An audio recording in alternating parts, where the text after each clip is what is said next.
DT news live 24 ખબર તમે ચાહો।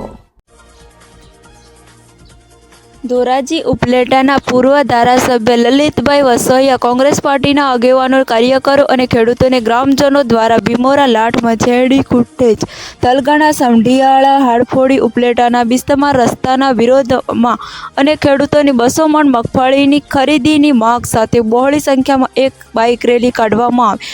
તાનાશાહી સરકાર વિરુદ્ધ સૂત્રોચ્ચાર કરી ઉપલેટા મળતી માહિતી મુજબ ઘણા વર્ષોથી કુટેજથી ઉપલેટા સુધી બિસ્તમાર રોડ રસ્તા હાલત હોય જ નહીં।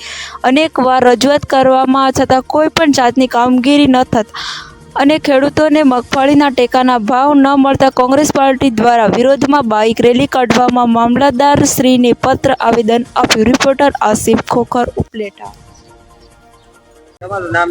મારું નામ સુરેશભાઈ રૂપાપરા, મારું ગામ તલગણા છે। અમે અત્યારે કોંગ્રેસની એક રેલી તલગણા ગામથી નીકળી હતી, પણ અમને એવું લાગ્યું કે આ રેલી માટે શેના માટે છે? આ રેલી છે માત્ર ને માત્ર ચૂંટણી લક્ષી નથી। આ રોડ રસ્તા અને મગફળી ઓનલાઈન જે રજીસ્ટર ખેડૂતે કરેલા છે એની ખેડૂતોની મગફળીની માંગણી માટેની છે। એટલે અમે તલગણા ગામથી 10 થી 15 ખેડૂતો આગેવાનો આજે આ રેલીમાં સપોર્ટ કરવા માટે આવ્યા છીએ। અમે કાયમી માટે ભાજપના સૈનિક છીએ, પણ છતાંય અમને દુઃખ થાય છે કે આટલી બધી ખેડૂતની અન્યાય કેમ થાય છે।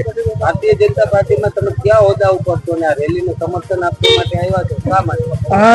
હું ભારતીય જનતા પાર્ટીમાં પેજ પ્રમુખ છું અને એક સામાન્ય કાર્યકર છું અને એક ખેડૂતનો દીકરો છું। અને ખેડૂતનો પ્રશ્ન હલ કરવા માટેથી અમે સપોર્ટમાં આવ્યા છીએ। મગફળીનો જે પ્રશ્ન હતો એના વિશે મગફળી એને જે ઓનલાઈન કરી છે એમ કે 70 મણ લેશું, પણ મગફળી ખેડૂતોને મગફળી 25 થી 30 મણ થાય તો ખેડૂતોને 1 મણ 400 રૂપિયાની નુકસાની જાય તો દરેક ખેડૂતોને કેટલી નુકસાની જાય?